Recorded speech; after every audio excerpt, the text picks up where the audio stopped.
Com certeza você já ouviu falar de recessão e que a gente provavelmente está em uma ou está entrando em uma. Muita gente diz que a gente já está numa recessão, muita gente fala que a gente vai entrar numa recessão, muita gente fala que a gente não vai entrar numa recessão e que o pior já passou.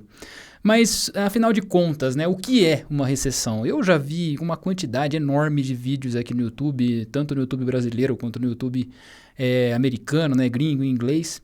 Enfim, cada um fala uma coisa diferente. Eu cheguei numa conclusão aqui, que é o quê? Eu mesmo vou estudar e ver por mim mesmo o que é uma recessão e a que conclusões eu chego com isso.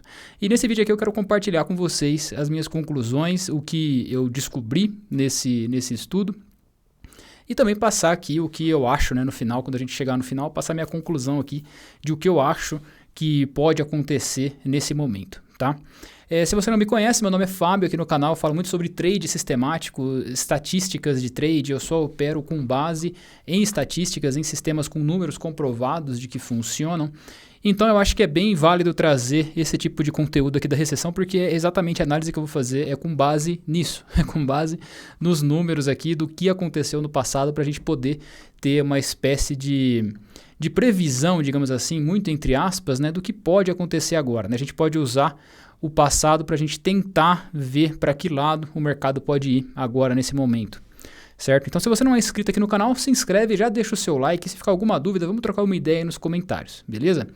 Então vamos lá, vou compartilhar minha tela aqui, eu vou compartilhar minha tela, espero que minha câmera não cubra nada, acho que não. Então aqui eu estou na Wikipédia para pegar a definição básica aqui, né, de recessão. Então aqui ele fala muito principalmente da volatilidade do GDP, né? O GDP é o PIB americano dos Estados Unidos, e unemployment, né? Taxa de desemprego. Então, basicamente, ele usa essas duas métricas para a gente saber se a gente está numa recessão, se a gente não está, né? Então, aqui ele tem uma lista, né? Ele traz uma lista de todas as recessões históricas, né? Desde 1785, e eu separei aqui as que a gente tem histórico no gráfico do TradingView, né? Porque o TradingView aqui tem um gráfico do GDP dos Estados Unidos, né? Então ele traz aqui desde 1947 os dados do PIB, né? Se cresceu, se caiu, né? Ele traz aqui esse gráfico de colunas, certo? Então eu peguei aqui desde a recessão de 1949, que é a primeira que a gente tem aqui, né? 1947 é a mesma, né? Desde novembro de 48 até outubro de 49. Então eu fui pegando aqui todas essas listas de recessão aqui, todas essas recessões listadas, e coloquei no gráfico do TradingView para a gente ver o que aconteceu, né? O que aconteceu com o PIB e o que aconteceu com o SP500, né? Com o índice da bolsa. Então aqui, por exemplo, vamos começar, né? Então aqui, ó, em 1947 até aqui 1949, né? A gente pode considerar que essas quedas no PIB aqui estão na mesma recessão. Então ele marca aqui, ó, recessão de 1949, durou 11 meses, ela foi 3 anos e 1 mês depois da última recessão, né? Houve uma recessão aqui praticamente 3 anos e 1 mês antes dessa, e aqui ele traz, ó, taxa de desemprego 7,9% e o PIB caiu 1,7%. O que aconteceu na bolsa? Então eu marquei aqui, ó, olha que interessante. Em 1947, ó, em janeiro de 1947, seria essa barra laranjada aqui. Olha que legal, o PIB ele vinha caindo antes, o PIB não, perdão, o SP500, ó, ele caiu por 2 trimestres anteriores, e no trimestre onde saiu o número do PIB negativo, né, que o PIB caiu, a bolsa subiu, né, a bolsa subiu. Então a gente já tinha na bolsa, provavelmente, né, uma precificação antecipada desse PIB que ia chegar negativo, né? Vamos ver o que aconteceu mais para frente, na mesma recessão aqui, ó, em janeiro de 49, que é essa barra azul aqui, né? Coincide com a primeira queda no PIB aqui de 49. Olha só, o PIB já vinha caindo outra vez de 2 trimestres caindo o SP500, enquanto o PIB estava subindo, olha só, o PIB aqui subindo, verdinho aqui, em julho de 48 e outubro de 48, o SP500 já vinha caindo, e aí quando veio a notícia, né, os 2 trimestres seguidos aqui de queda do PIB, a bolsa também caiu, e logo em seguida já começou a subir.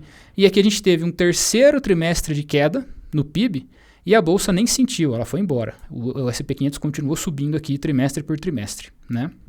Vamos ver a próxima. Então a próxima recessão aqui já é de 53, recessão de 1953, durou 10 meses. Taxa de desemprego 6,1% na época e o PIB caiu 2,6%. Então o que aconteceu com o PIB e com o S&P 500? Olha só, mesma coisa, ó.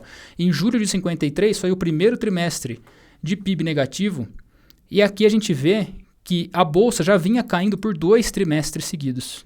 E aí quando veio a notícia do PIB negativo, a bolsa também fechou negativa. Depois houveram 2 trimestres novamente de PIB negativo e a bolsa já começou a subir, recuperar e foi embora.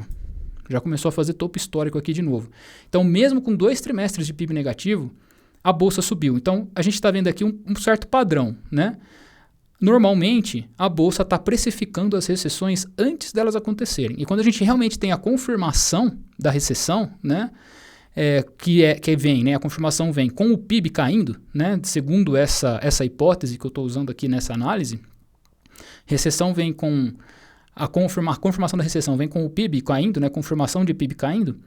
A bolsa normalmente ou ela cai um pouquinho mais para depois recuperar, ou ela já está subindo, ela já precificou essa queda do PIB, né? Isso é o que eu tenho visto aqui nessa análise.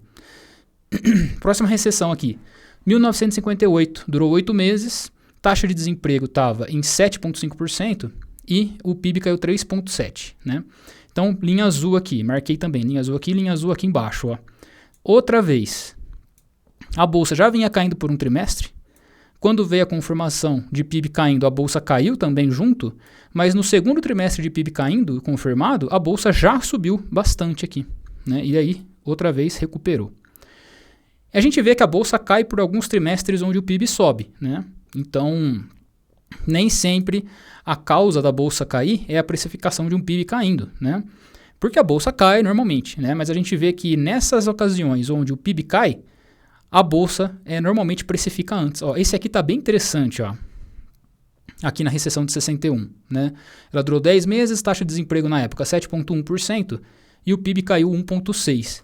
Olha que legal, aqui em abril de 60, o PIB foi confirmado negativo, enquanto que a bolsa, ela precificou um trimestre antes. E o trimestre onde o PIB foi confirmado negativo, a bolsa subiu, o S&P 500 subiu. Depois, novamente, né, o PIB subiu, né, no trimestre seguinte e a bolsa caiu, provavelmente já precificando o próximo trimestre onde o PIB cairia, né, que foi o que aconteceu aqui. O PIB caiu novamente e a bolsa aqui já estava subindo. Então, olha que legal, né, quando a gente vê aqui a história acontecendo na frente dos nossos olhos, né? Aqui temos outra recessão aqui em 81, ó. Então vamos avançar aqui para 81. Tá aqui. Essa aqui foi um pouquinho diferente, ó. Ela durou 1 ano, a taxa de desemprego estava altíssima, 10,8%, e o PIB caiu 2,7%. E olha só, né? No trimestre onde o PIB caiu, a bolsa caiu junto, né? Ela vinha subindo, caiu junto. Ela tinha precificado aqui, talvez, né? Talvez ela tivesse precificado com muita antecipação, e viu que o PIB estava subindo ainda, então ela teve um pouco de otimismo. Depois veio a notícia ruim do PIB caindo e a bolsa caiu junto, né? Provavelmente foi isso que aconteceu aqui nessa época, né? E tivemos aqui 2 trimestres de queda na bolsa, enquanto que o PIB só caiu 1 trimestre. A próxima aqui, já estamos acabando, só faltam 3. Olha só aqui, em 1990, mas eu acho interessante a gente fazer isso aqui para a gente realmente entender, né? Não é tão grande assim o histórico e a gente consegue entender bem o panorama do negócio. A próxima recessão aqui foi em outubro de 1990. Então ela durou 8 meses e foi 7,8% a taxa de desemprego na época e o PIB caiu 1,4%. E olha que legal, né? Em outubro de 90, PIB confirmado negativo e a bolsa já tinha caído no trimestre anterior, no trimestre de julho. Ó. E no trimestre de outubro, ela subiu. Então olha que legal, né? O mercado sempre ansioso, né? Sempre se antecipando aos movimentos, né? Olha aqui novamente, essa aqui tá bem forte, né? O que a gente está vendo aqui. Recessão dos anos 2000, né? A bolha.com, né? Durou 8 meses, taxa de desemprego 6,3% e o PIB caiu 0,3% só. Mas olha o que a bolsa fez, né?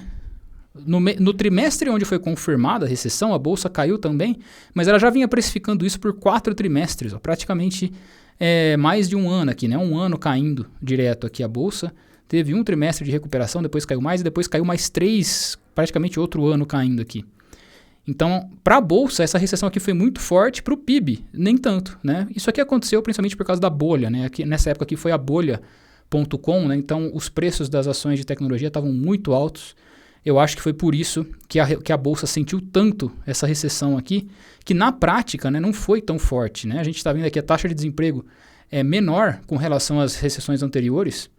E o PIB também, a queda do PIB aqui foi praticamente um PIB estável. Né? O PIB praticamente só não cresceu, né? Ele quase nem caiu 0,3% só. Então aqui tem um cenário interessante. Né? O mercado sentiu muito mais isso aqui porque era uma bolha, né? Vamos para a próxima. Aqui já é 2008. Aqui o Wikipedia até considera essa aqui como Great Recession. É praticamente para esse artigo da Wikipedia, né? 2008 foi praticamente equivalente a 1929, né? Da grande recessão de 29, né? Então aqui ele coloca como Great Recession aqui a queda de 2008. E olha também que interessante o que aconteceu, né? Quando veio a confirmação do PIB dos 3 trimestres seguidos aqui, a Bolsa já tinha caído por praticamente 5 trimestres. Ó. Já tinha caído por praticamente 5 trimestres. E quando veio o terceiro trimestre de queda do PIB, a Bolsa já estava recuperando. Então também sempre tentando prever o movimento. Né? A Bolsa sempre tentando prever o movimento de alguma forma. Né? Então, agora essa aqui foi praticamente a última recessão forte. Depois a gente teve o Covid. Né?